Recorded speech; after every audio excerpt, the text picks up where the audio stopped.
tous, aujourd'hui on se retrouve pour un tuto amortisseur, la comparaison des membranes et des amortisseurs à émulsion. Alors la question qu'on me pose souvent c'est quand utiliser les membranes et quand utiliser l'émulsion. Concrètement, depuis mon retour chez Hot Body, j'ai pas vraiment fait le test et en fait c'est aux États-Unis où on s'est aperçu quand la piste s'est vachement trouée. C'est David Ronfald qui m'a dit d'essayer justement les émulsions pour être mieux amorti, que ça soit plus prévisible on va dire. Et j'ai été très surpris du résultat. Je crois que c'est à la dernière qualification que je mets ça. Et j'ai essayé sur mon électrique aussi pendant la finale. Ça rendait vraiment l'auto plus facile dans les trous, plus prévisible. Donc voilà, c'était pour moi le premier grand test pour les émulsions de ce côté-là, parce que ça faisait longtemps que je n'avais pas essayé. Et en fait, c'est plutôt satisfaisant, on va dire, dans ce genre de conditions. Après, les membranes sont très simples d'utilisation et passent partout, on va dire. Et on pourra aussi parler des membranes Fast Race dans un deuxième temps, ou les membranes Performa, avec beaucoup de rebonds, ce qui donne une voiture plus incisive, généralement qu'on utilise sur les pistes comme Padova ou Montpellier, où on a besoin de générer du grip et avoir une voiture un peu plus réactive autour du neutre. Donc voilà, donc ça c'était pour la partie des trois types entre guillemets de membranes qui étaient disponibles pour le Hot Bodies. On va s'attaquer maintenant à la deuxième question, c'est comment bien remplir, bien fermer ces amortisseurs, parce que ça c'est généralement l'étape à pas louper, parce que s'il y a de l'air c'est pas bon, s'il y en a trop on risque d'abîmer la membrane, de la percer, donc d'avoir un amortisseur pas constant sur la manche. Donc maintenant on va passer à comment bien remplir ces amortisseurs en quelques étapes. Alors, dans un premier temps, on va parler du matériel qu'il faut pour réaliser des amortisseurs correctement. Alors, on a besoin, comme pour les différentiels, de la machine sous vide avec la pompe. Il nous faudra aussi de l'huile silicone, donc toujours l'huile Optima de chez Sismic. Donc à l'intérieur, ça c'est des amortisseurs avant, j'utilise du 5x1,5, c'est généralement la base et puis c'est surtout passe-partout, facile d'utilisation, on se rend pas la tête, le 5 trous ça reste globalement quelque chose de sain.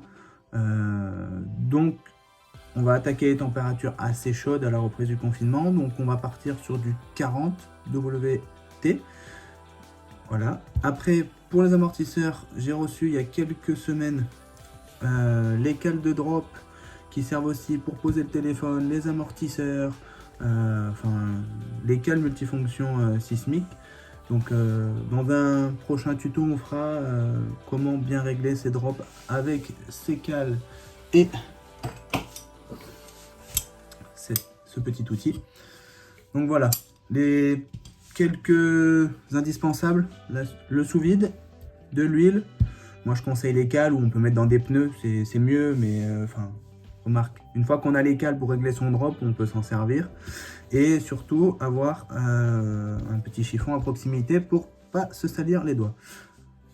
Alors première étape, j'avais fait, avant de commencer la vidéo, j'avais commencé à vider les amortisseurs.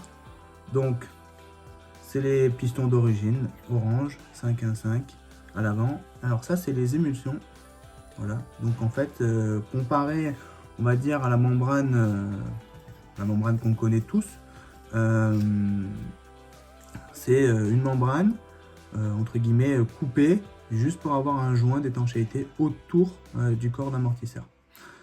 Donc, une fois bien nettoyé nos amortisseurs, une fois bien sec, on peut passer au remplissage. Donc, ça c'est l'émulsion. Donc on va remplir comme si on faisait un dôme. Voilà. En fait, à la limite, je sais pas si on voit très bien, il faut que le niveau soit vraiment un poil plus haut que la limite, que ça fasse un petit dôme. On voit cette étape réalisée. On passe au deuxième, donc à la membrane.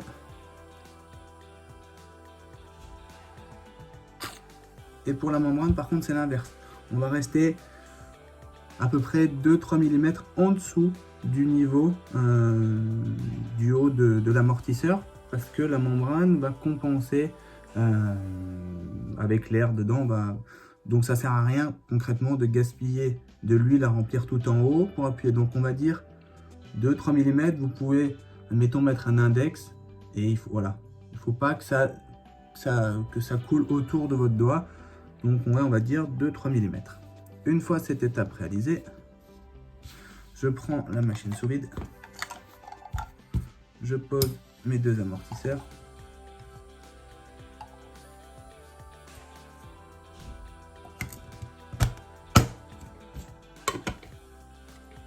et je pompe.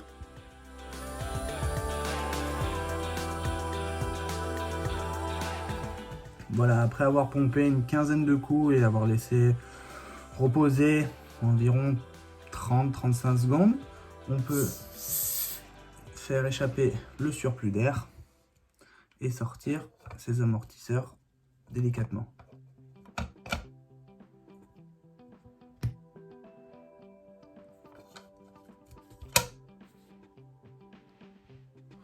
Voilà. Une fois cette étape réalisée, on va pouvoir passer à la fermeture du bouchon d'amortisseur. Alors, on va commencer par le cas, on va prendre le cas le plus simple, la membrane, avec le volume qui est un tout petit peu en dessous.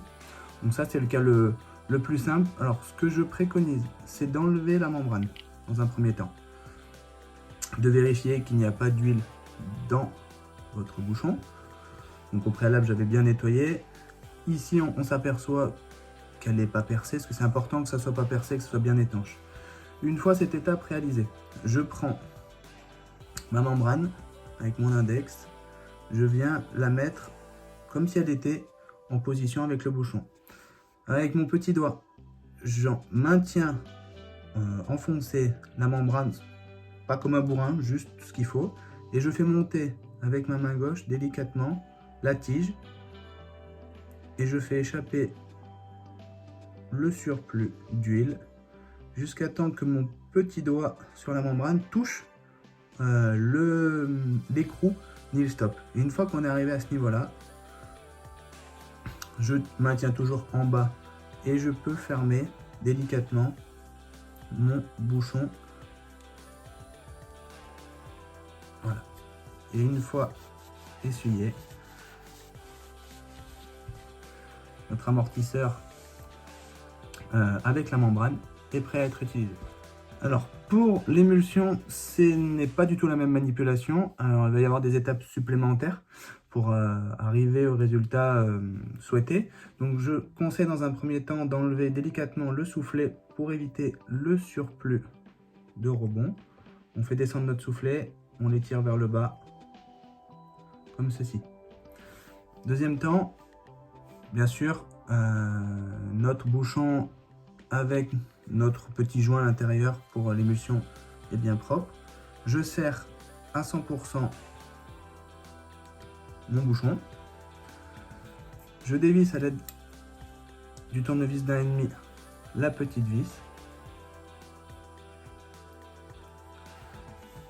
Je fais monter la tige progressivement, toujours amortisseur vers le haut. Le surplus d'huile délicatement. Je remets la vis à fond. J'essuie le surplus. Et c'est là l'étape qui est pour moi la plus importante. On peut prendre le tournevis d'1,5, le mettre dans la boule, comme ceci. Et on va tirer, on va faire une dizaine d'allers-retours pour activer l'huile, pour faire justement le côté émulsion.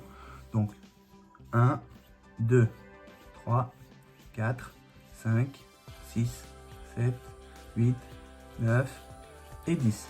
Une fois les 10 pompages, je ne sais pas comment on pourrait dire, terminés, j'enlève délicatement ma vis de mon bouchon et je refais monter tout doucement à l'aide de ma main gauche. Voilà. Et on s'aperçoit qu'on avait encore du surplus.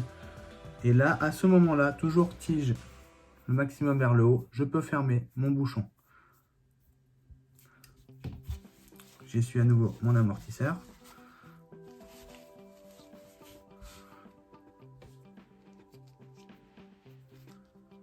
Hop, je remets mon soufflet en place. Voilà. Et une fois cette étape réalisée, mon amortisseur est fini. Mon amortisseur à émulsion est fini et n'a pas de rebond. Et complètement constant. Ça veut dire que pendant la manche, en fait, les 10 coups qu'on a pompé environ, on peut faire 10-15 coups, mais il faut être régulier sur les 4 amortisseurs qui seront à émulsion. Ça veut dire qu'on ne fait pas l'avant avec 10 coups et l'arrière droit avec 12 coups. Il faut être régulier. Soit on en fait 10, soit 15, soit 20. Ça ne sert à rien d'aller dans les extrêmes. Une dizaine de coups assez énergétiques, ça suffit amplement. Ça sert à créer la réaction entre le mélange air-huile et justement à sortir ce surplus. Parce que si vous ne faites pas sortir ce surplus au moment de la préparation des amortisseurs, quand vous allez rouler, le mélange va se faire et après quelques minutes ou après quelques tours, le comportement va changer vu que vous n'aurez pas enlevé cet excédent. Donc il y aura peut-être un rebond supplémentaire qui ne sera pas égal entre les 4 amortisseurs. Donc voilà, je conseille de pomper énergiquement environ une dizaine de fois. Et puis, tout simplement, le tour est joué.